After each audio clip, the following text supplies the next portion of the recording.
Kota Padang adalah kota terbesar di pantai barat Pulau Sumatera dan ibu kota Sumatera Barat.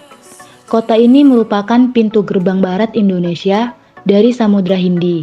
Dengan keadaan kota yang dekat dengan Samudra Hindia, maka cuaca pinggiran pantai sangat panas.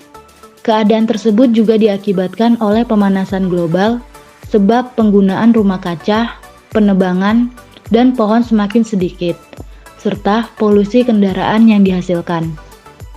Dengan demikian, bumi semakin panas karena terjadi pemanasan global atau global warming yang terjadi karena diakibatkan adanya perubahan iklim. Bukan hanya semakin panas, tetapi juga memicu berbagai bencana seperti badai dan topan, naiknya air laut, serta kekeringan di satu wilayah, tetapi terjadi banjir yang hebat di wilayah lainnya. Kekacauan iklim terjadi karena rusaknya alam dan lingkungan hidup secara masif di seluruh pelosok bumi. Selain itu, semakin langkanya sumber daya alam, padahal kebutuhan manusia semakin meningkat, menyebabkan terjadinya penguasaan dan pengambilan alihan kawasan tertentu dan kemudian kerusakan lingkungan yang terjadi saat ini ditandai dengan perubahan ekosistem alam menjadi ekosistem artifisial dan pengalih fungsian alam untuk kepentingan industri, pemukiman, dan pertanian terbukti telah menyebabkan perubahan iklim di seantero bumi. Perubahan lingkungan bukan saja berpengaruh secara langsung terhadap kehidupan manusia melalui perubahan cuaca, bahkan telah menjadi penyebab bencana alam dan bencana ekologi di berbagai tempat di seluruh belahan bumi. Aktivitas merubah ekosistem dan lingkungan dengan dalih kepentingan manusia telah menjadi ancaman bagi manusia itu sendiri.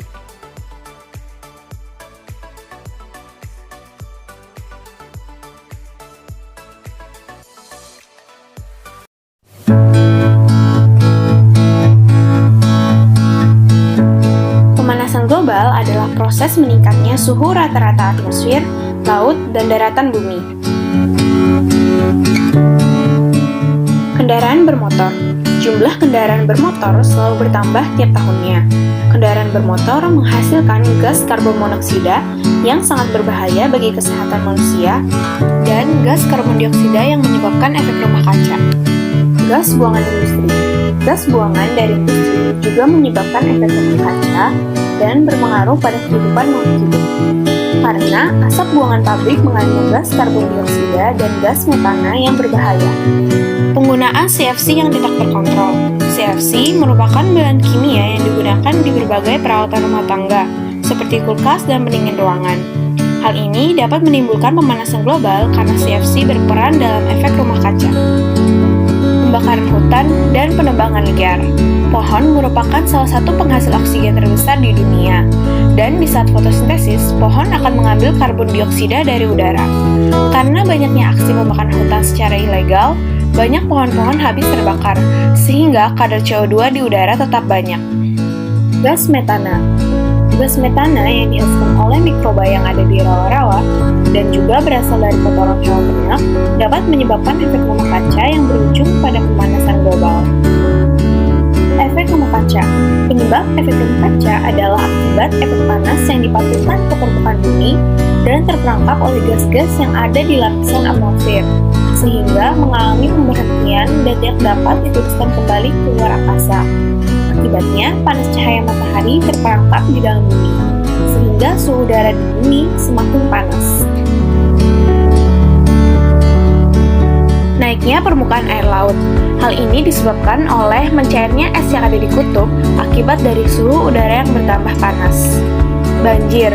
Naiknya permukaan air laut mengakibatkan garis pantai menjadi naik dan permukaan daratan tertutup oleh air, sehingga menyebabkan banjir. Cuaca dan iklim menjadi tidak teratur. Contohnya, musim kemarau yang berkepanjangan, musim hujan yang terus-menerus, dan badai salju yang bertambah ekstrim. Beberapa spesies hewan menjadi punah karena kehilangan tempat tinggalnya. Contohnya, penguin dan beruang kutub yang kehilangan tempat tinggalnya akibat melelehnya es di kutub utara, atau orangutan akibat dari pembakaran hutan.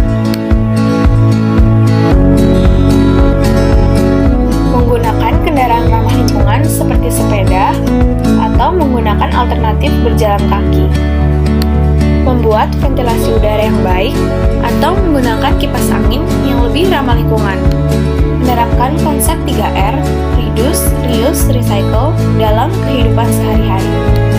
Reduce atau mengurangi, contohnya menghemat pemakaian alat listrik seperti lampu atau komputer.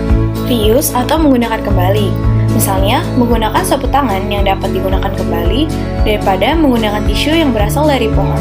Recycle atau mendaur ulang, kita dapat mendaur ulang kertas bekas menjadi kertas layak pakai, sehingga penebangan pohon untuk pembuatan kertas baru dapat berkurang. Reboisasi atau menanam pohon, hal ini dapat menyeimbangkan kadar gas CO2 di lapisan atmosfer, karena pohon akan menyerap gas CO2 dan melepaskan gas O2 ke udara.